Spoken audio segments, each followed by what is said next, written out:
Hello and welcome back to Actions, the Responses to Trafficking podcast. I'm Kathryn Baldacchino, and this is a podcast where I speak to people who are working in different ways to respond to trafficking in order to help share their work with other people who are also working in the field. Today, I've spoken to Richard Cribb and Carole, both from Kindled Spirit. Richard is the founder and managing trustee, and Carole is the secretary of the NGO. We speak about their work to support an organisation called Kshamata in Mumbai, to deliver a program to provide longer-term support to women who have left exploitation. We spoke in March 2021. Thanks for watching this episode, and please get in touch with any feedback or further questions via @ActionsPodcast on Twitter, and please consider subscribing to this YouTube channel. Welcome back to Actions. Today, I'm speaking with Richard Cribb and Carole, both from Kindled Spirit. Richard is the founder and managing trustee, and Carole is the secretary of the NGO. Welcome, Richard and Carole. It's great to be speaking to you both today. Good morning, and thank you very much for having us on your podcast. Very good to have you. Thank you for making the time. As a starter, it would be great to hear more about yourselves, where you're based and your backgrounds. Can you introduce yourselves? Yes, so as you said, my name is Richard Cribb. I'm the founder and managing trustee of Kindled Spirit. My background is just one like many other people. I've worked in the corporate world for many years, and it was through that experience that actually led to this journey, which we'll talk more about later today. I'm Carole, yes, and I've worked predominantly in a school, primary school office for 20 odd years, and now I work for the accounts department of a corporate as well. So, excellent. Thank you. And so you both work for Kindled Spirit or involved with Kindled Spirit. For those less familiar with the organisation, can you provide a quick introduction to what it is? Yeah, sure. So Kindled Spirit is basically an anti-human trafficking organisation, primarily to financially support and provide advice to like-minded organisations around the world. And our focus right now is India. And there is quite an interesting story as to how Kindled Spirit was founded. Like I said earlier, I used to work in the corporate world, and I used to work for an organisation called National Grid, which many people will know, of course. And I used to manage their strategic IT relationships in India. In that time, we actually set up a corporate social responsibility initiative at National Grid to support underprivileged children, the education of underprivileged children in India, working with our Indian IT companies. And it was through that process that I learned an awful lot about India, its complex social infrastructure, etc. And little did I know that the lessons that I learned setting up that CSR initiative would put me in very good stead for what was to come. I left National Grid in 2011, and after a few months and a year or so, I started getting itchy feet. I felt I needed to be doing something. And so then I was looking for a cause to back. And in 2013, I was at a social event with a colleague of mine, and we got talking to a group of people, and we were talking about India and how much I love the country, which I really do. It's the most wonderful place, very vibrant. The people are great. The food is great. There's nothing not to like, so to speak. And we were talking, as I said, we were talking about India, and one of the people we were talking to said to me, "Have you ever read the book, A Walk Across the Sun?" And to be honest with you, I'd never heard of it. I'd never heard of the author, an American author called Corbin Allison. But I took note of it, and 3 weeks later, I was heading to India on business. So I took the copy of the book with me, and I spent 3 days for a bit of relaxation in Goa. And over that period, I read the book. And I have to say, it chilled me to the bone. The subject matter of the book was about two sisters who were orphaned during the tsunami in 2004. And as a result of that, their so-called uncle decided to traffic them into Mumbai and later on to Paris. And it brought home to me the whole story about child trafficking in India, but trafficking as such, and as we all know, trafficking is a global issue. It's not just an India issue. But nonetheless, it really got under my skin, this book. And that night, before I left India, I flew back to Mumbai and I got talking to a very good friend of mine. And I just mentioned to him about the book. I mentioned to him about the fact that I was going to get back to the UK, set up a charity all about anti-trafficking. At that point, that's all I knew. I had no idea how it was all going to function and all that sort of stuff. I just knew I had to do something. It didn't sit easy with me. And Praveen said to me, it's a very strange thing you say that, Richard. My cousin, Bharti Tahiliani, who you'll hear about more in a minute, she set up her own anti-trafficking charity in Mumbai and is looking for people to raise funds for her. So it seemed to me like a marriage made in heaven. It's almost defined serendipity. So I got back on the plane, came home, met up with a number of people that worked with me on the CSR initiative at National Grid. We then set up the charity of Kindled Spirit and registered it with the Charity Commission. At that point, I decided to write to the person who told me about the book. And so I wrote to her and told her that as a result of that one conversation, this charity now exists. And she said to me, would you mind if I told Corbin Addison? And I went, I don't mind, but how are you going to do that? She said, well, I work for him. I work for his publisher. So it has all come back round again. So she wrote to Corbin Addison, and within 24 hours, he wrote to me and said he was just blown away by the fact that as a result of someone reading his book, the charity had been set up. And I told him about how we were going to hopefully partner with this organization called Kshamata, but that was still to be done. So a few months later, I flew back to Mumbai and I met up with Bharti, who had set Kshamata up. And when you're in the company of Bharti for just a few minutes, you realize the passion and the drive she has got in the work that she does. And being from the corporate world, we carried out due diligence on Kshamata to make sure everything is what it said it is, and it clearly was. And that's how the relationship began. It is a phenomenally exciting story. And here we are 7 years later, still partnering with Kshamata. That's brilliant. What an interesting story, an interesting journey of inception as well. Love it when things like that just sort of fall together and find their place. So you're based physically in the UK, is that right? The organization and everything is based and registered within the UK, but you're supporting an NGO in India. Yes, that's right. We're based in Warwick in the UK, and we basically support Kshamata at the moment, but our charity is set up to support anywhere in the world, any NGO in the world. But our trustees have decided that we want to focus on one area and do a good job.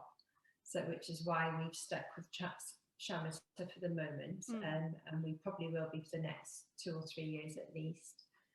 But you know, hopefully they will become self-sufficient. That is the goal, and then we will then be able to help somewhere else. So, right, so it seems very sustainable. Fantastic. Sort of focusing all efforts and energy. Absolutely, it's at the moment it's raise funds, get them to this next stage that they're looking at, the enterprise, which we'll talk about shortly, and then they will be self-sufficient.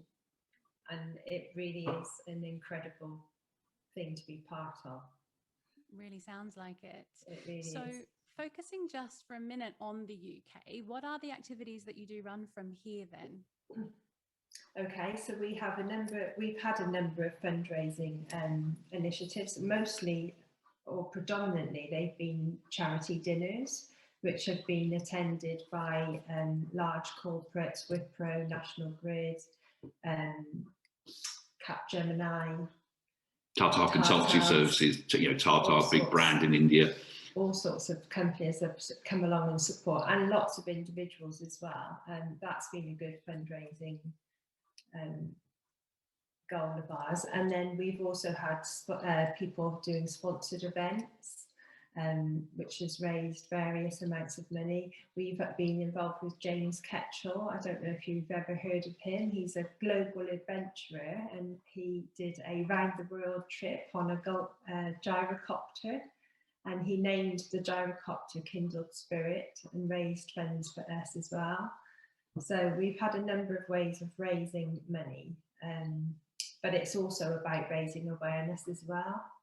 So that's our other aim as well, is just to raise awareness and try and get more and more people, because I do think it's a subject that so many people try and ignore. They try to brush it under the carpet and they don't believe that it's as bad as it is. So I mean, awareness is important. Yeah, so for for a country that abolished slavery in 1832, we find ourselves in the UK today with the largest number of slaves we've had in this country for 150, 200 years. So the problem hasn't gone away, even though we like to think it has. And obviously, with the introduction of the Modern Slavery Act in 2015, clearly we have a major issue here in the UK too, as does the rest of the world. Yeah, definitely agree, and really great to hear about the awareness raising work that complements the fundraising as well. So we're going to specifically be talking about the program Enterprise 100, but before we do that, could we hear more about the organization that you support, the one that Bharti set up, Kshamata? Could you provide a bit more of an introduction to the organization? Yes, of course. So Bharti set up Kshamata in 2011. Prior to that, she used to work for IJM, which I believe you interviewed somebody from IJM just the other day. So it just goes to show that the world is a small place, if you like. So IJM, the International Justice Mission, based in Mumbai, in the context of what we're talking about, Bharti used to work for them. And she used to be one of those people that would actually go in to the brothels and rescue girls that had been trafficked there against their will. Yeah. And after she rescued the same girl 3 times, she realized that the whole support model was broken, because what was happening, girls were being rescued, they were sent to government shelter homes, the government shelter homes would get full, so then the girls would get let out without any alternative means of earning money or without any other support. They just fall back into the hands of the traffickers and the cycle of abuse repeats. So she stepped away from IJM and set up her own organization, Kshamata, with the sole purpose of creating a support and rehabilitation model which would put the girls on the path to a solid recovery. The idea being that, as I've said, if they have no alternative means of earning money, then how can anything be different? So the idea being is, first of all, you engage with the girl, then you put them through a process of life skills training and vocational training. So effectively, you equip them to deal with the outside world. And then the idea is that they move into meaningful employment as a result of their training, and you empower them to live a successful and independent life.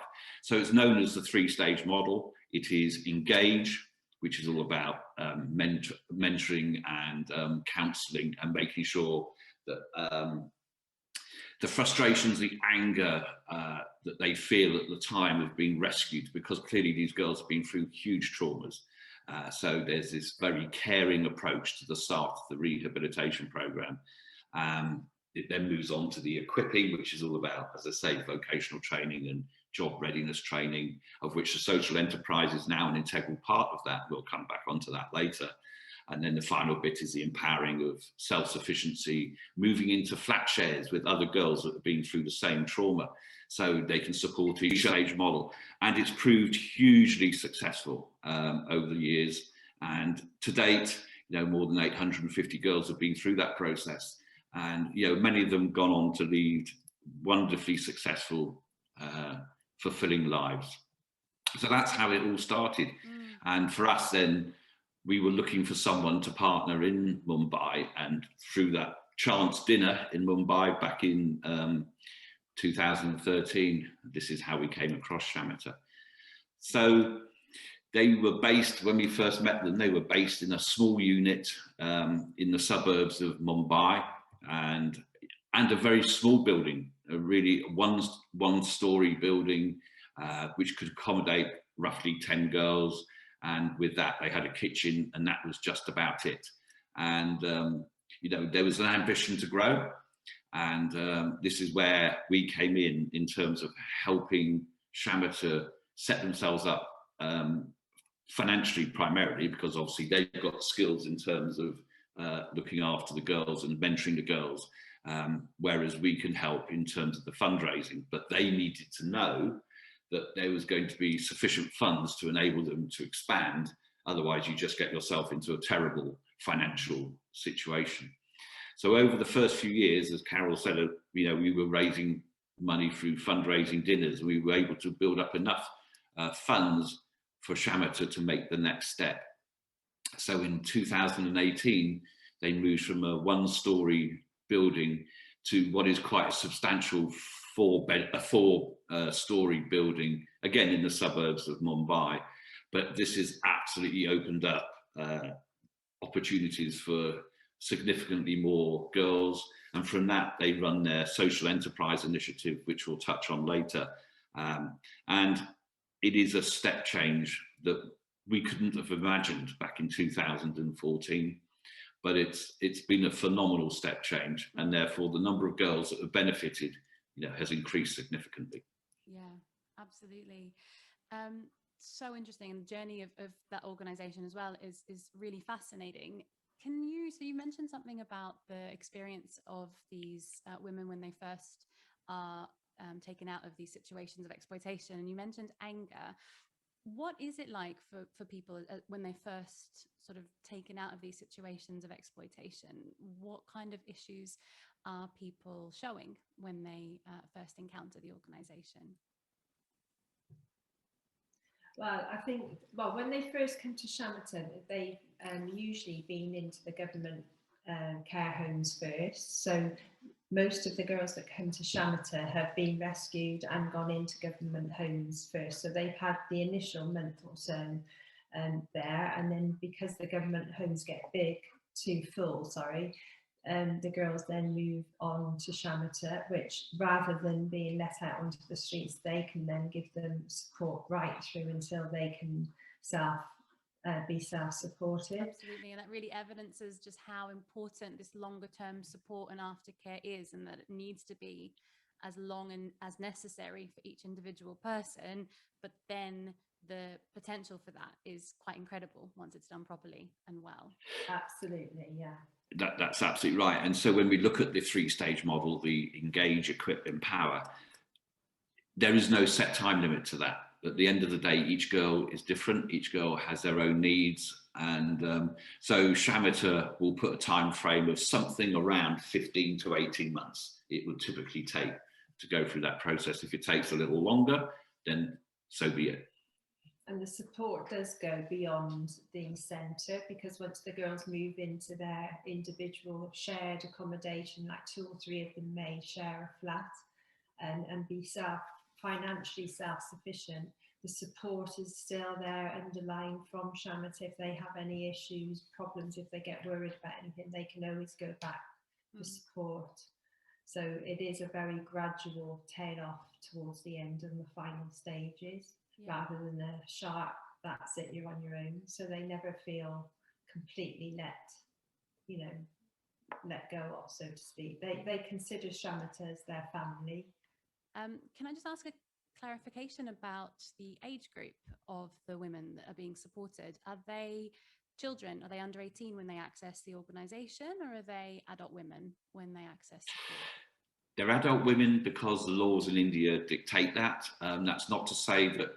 So Kshamata does go into the care homes, so they can actually start the process with girls younger than 18. Right. But the girls have to be in the shelter home system until they are 18, because that's the legal requirement in India.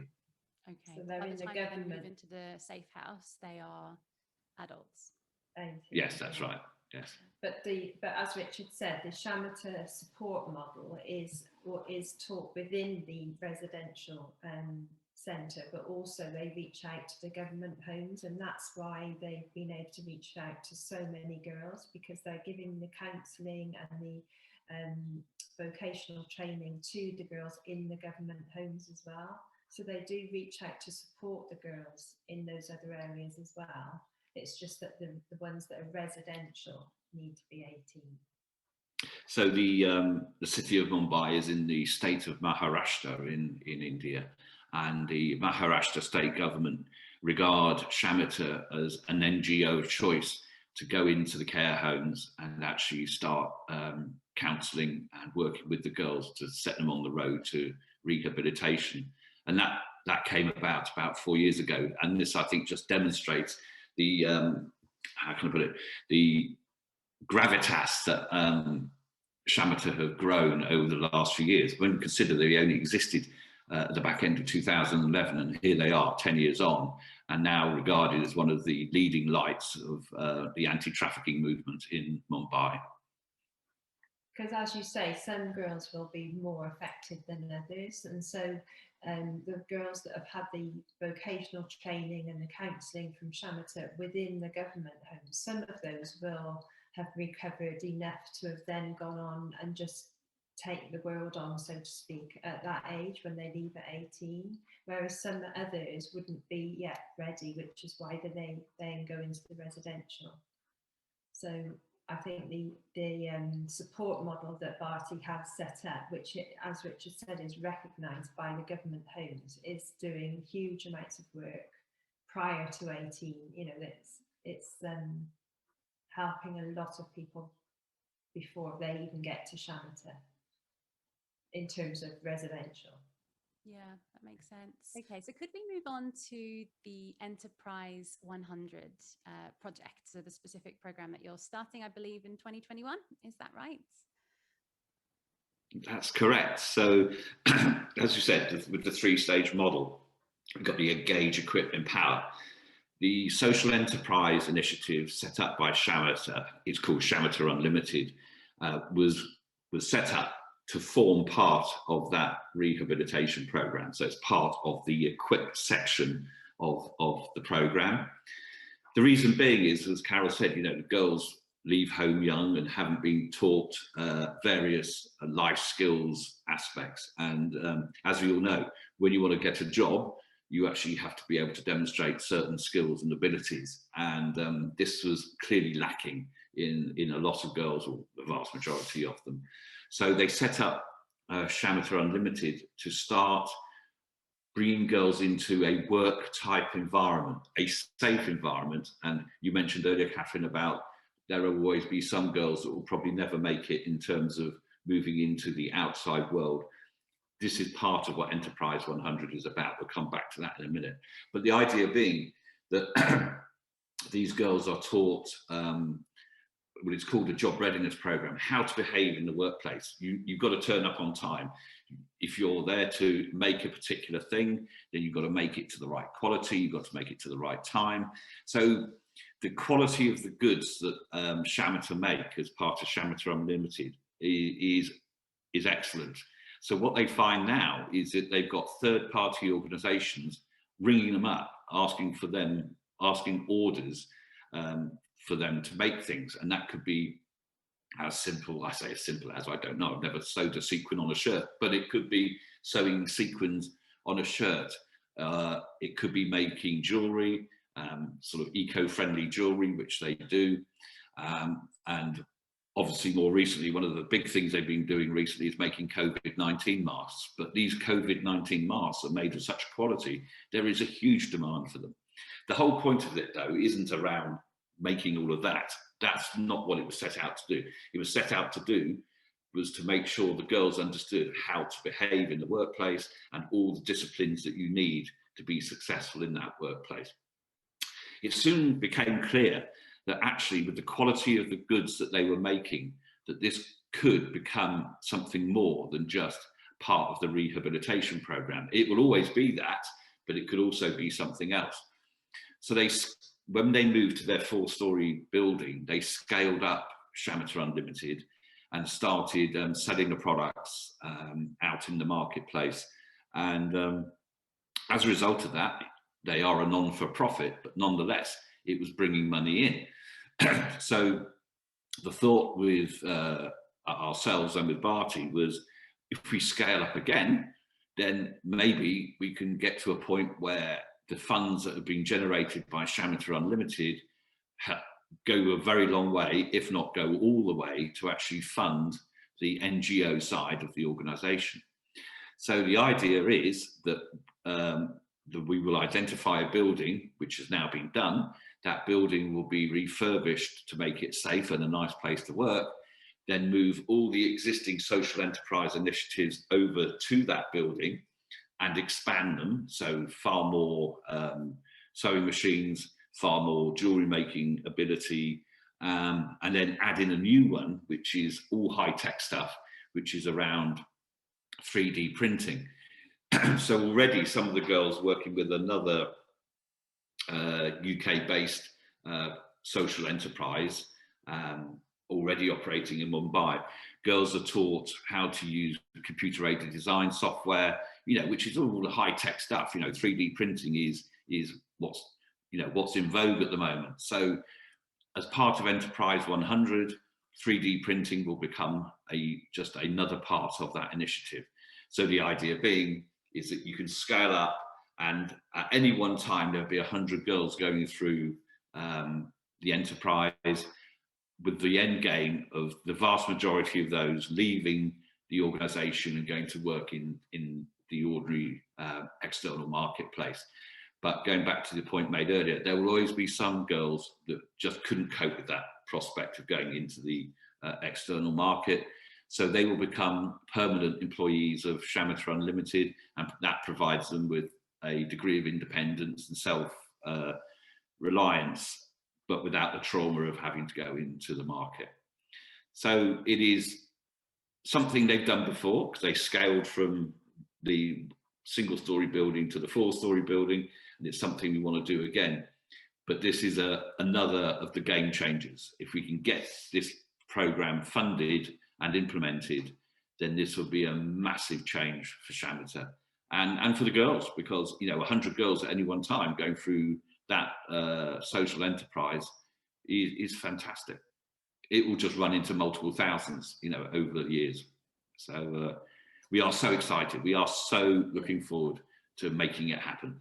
I'm so sure they're ready for it, because, as I said, when I visited in 2015, they were in a one-room apartment, and then they have already moved to where they currently are in this 4-story building. And we did a video Zoom meeting, what do you call it, virtual tour. We did a virtual tour, and it is incredible what they have done. And they've been there 3 years now. They are so well organised. Everything is documented on each girl, the progress that they're making. They have rotas on the walls in every room so that all the girls know what they're doing, what they should be doing. They've got a room full of sewing machines. They've got another room full of IT equipment where all the training is done. It's phenomenal compared to how it was initially. And they, as I said, they're so well organised. I'm sure they are ready to upscale again in order to make so much more availability for more girls. And the other thing is that even though they're focusing on tailoring, jewelry making and 3D printing, it's actually what goes on behind the scenes of all of that. So the idea is it is around time management. It is about working to time, cost and quality. It is about how you behave in the workplace. All of that's transferable to whatever area of work you want to go into. And when you actually look at what they've achieved, that's not where people from Shamita end up. Some of them do, because that's what their choice is, but they've gone into retailing, they've gone into catering, they've gone into banking, they've even gone into social media, and even taxi driving.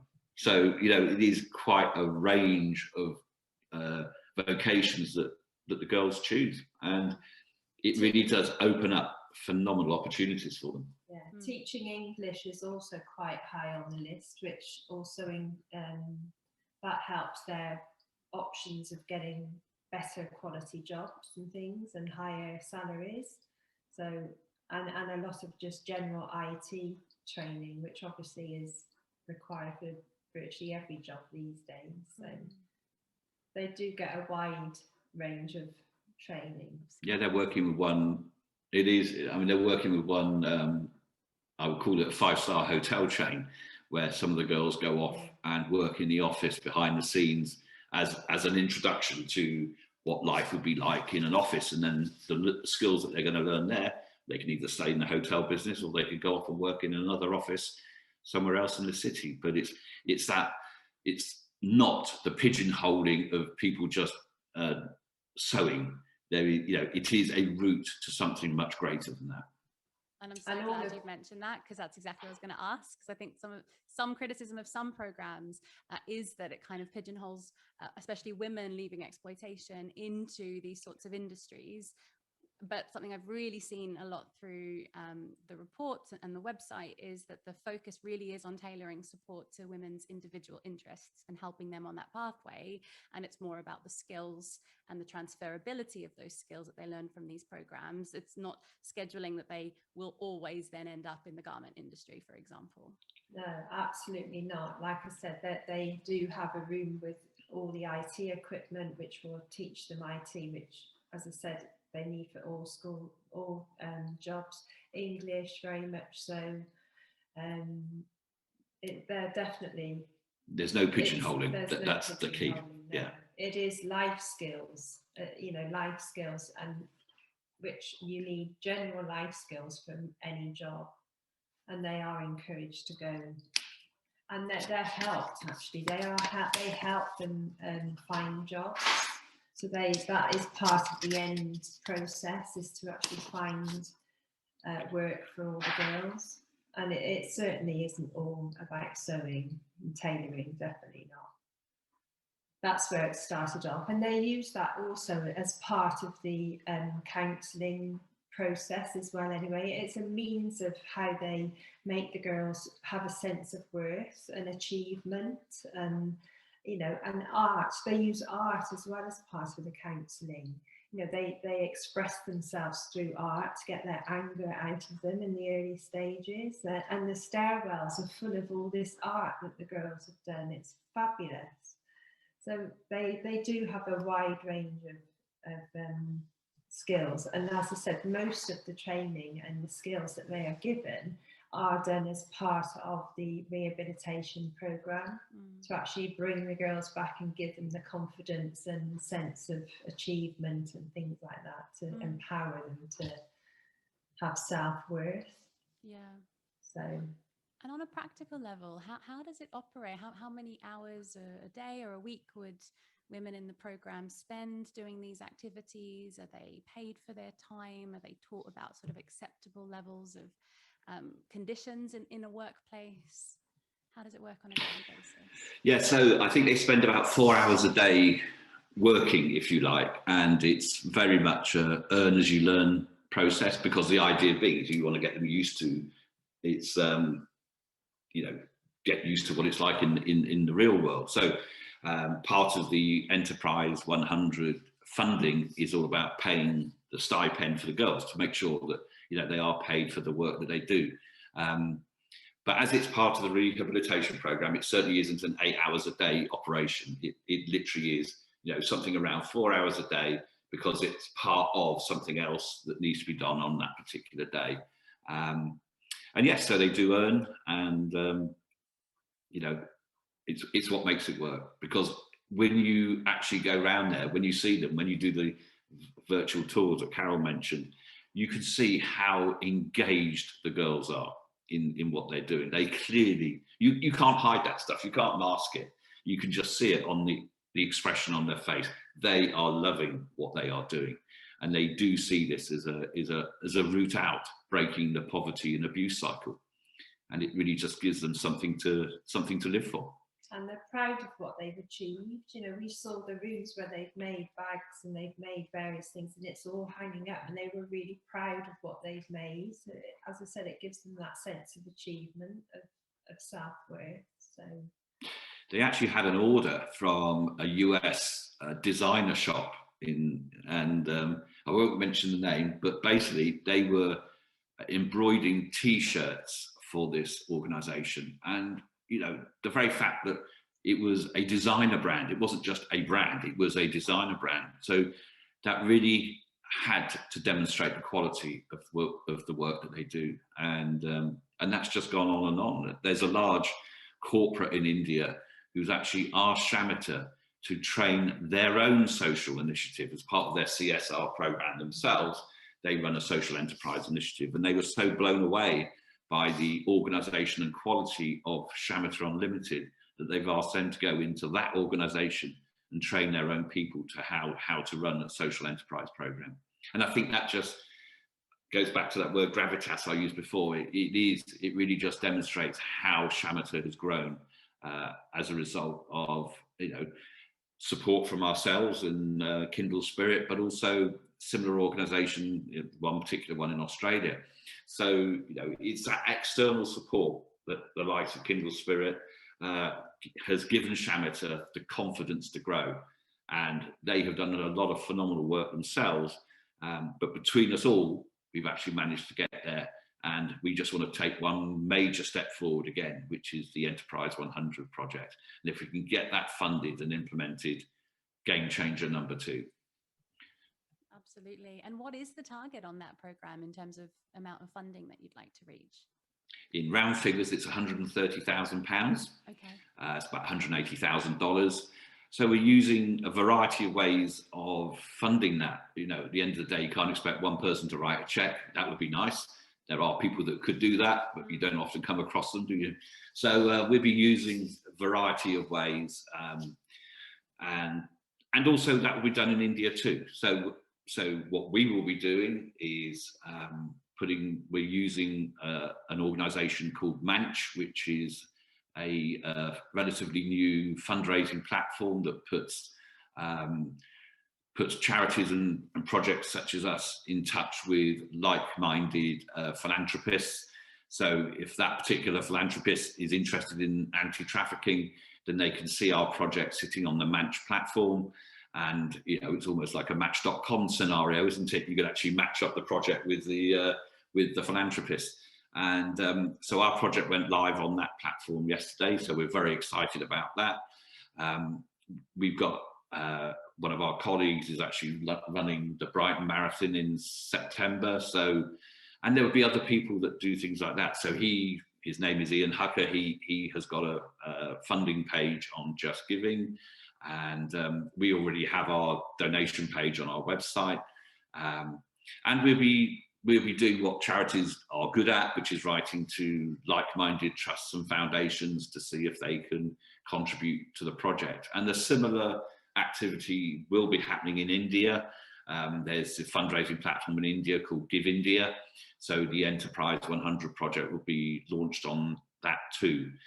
And you know, and we're hoping that through social media and through podcasts like yourself and other forms of communication, we really can get the message out there that what is, you know, in the real world, £130,000 is not a lot when you consider the number of lives it puts back together again. And I think that's very much the key message. It's the fact that a little bit of money goes a very long way. And when you're dealing with individual people whose lives have been shattered, which can then be rebuilt, and they can go on and lead these wonderfully independent, happy, confident, brimming with confidence and self-esteem, then why wouldn't you do it? And if it makes them self-sufficient as well, then that's job done, isn't it? So it would be great. But I think people can get creative with how they raise funds. I think, you know, instead of taking your unwanted clothing down to a charity shop, why not sell it online and then donate the proceeds? And, you know, get in touch with the schools and have cake sales and request it to be, you know, a chosen charity, Kindled Spirit. There's lots and lots of ways. And if lots of people do little things, then we can get there. Yeah. I mean, if you look on our website, you know, we're registered with Amazon Smile, because, you know, the end of COVID-19 has changed the world. There is no doubt, and a lot more people are shopping online, and just shopping online can have a huge effect. On our website, you will see that we're registered with Amazon Smile, Give As You Live, because COVID-19, we know, has had a huge effect on the world, and more people are shopping online. And so, you know, we're able to tap into that, because if people register with Amazon Smile, if they register with eBay, if they register with Give As You Live, every time they shop, the retailer donates to our charity. So that way it doesn't cost them a penny. It literally is a free way of donating, because it's actually the retailer organisation that makes the contribution to the charity. So, you know, we encourage people to sign up to that too. All the details are there on our website. And, you know, it does require a lot of people to do that, because obviously retailers have had their margins squeezed and all of that sort of stuff with COVID. So, but, you know, in numbers, it can have an effect without a doubt. Of course. And we can include the details of Give As You Live and these other things in the show notes as well. Great stuff. Thank you. We can share that. Thank you. That is all the time we have for today. Thank you so much for coming on this podcast and sharing the really incredible work that you're doing. It's been great to hear about it. Well, thank you very much for having us. And it is opportunities like this that will make the project a success. So we really do appreciate your time. No, too. Not at all. Great to hear about it. How can people get in touch if they'd like to find out more? So our website is www.kindledspirit.org.uk. Our contact email address is info@kindledspirit.co.uk. Those are the two easy ways of getting in touch with us. And on the website, you will see ways to sign up to Amazon Smile, to donate directly through Virgin Money Giving. We'd also be putting a newsletter out any day now, which will have a lot more detail around the project. With your permission, we'll load the podcast onto our website too. And we're hoping over the next few months, we've already talked about Ian, who's going to be running the marathon. We're hoping that people will get in contact with us to do those things that can actually make a difference. You know, the more people that go out and run marathons, or as Carole says, sell their clothes and donate to us, or whatever it is they choose to do, you know, all of those things add up. And, you know, £130,000 is what we're trying to get to. And if we can spread the load over many people, over 2 countries, maybe we can get there. Well, hopefully we will. Absolutely. Fingers crossed for you. Thank you so much. Thanks again for being here. And thank you also to the listeners and the viewers. Until the next time, goodbye. You've been listening to Actions, Responses to Trafficking podcast. Music used in this episode is Inspiration, written by Rayful Crux and sourced from freepd.com. Actions is produced and presented by Kathryn Baldacchino.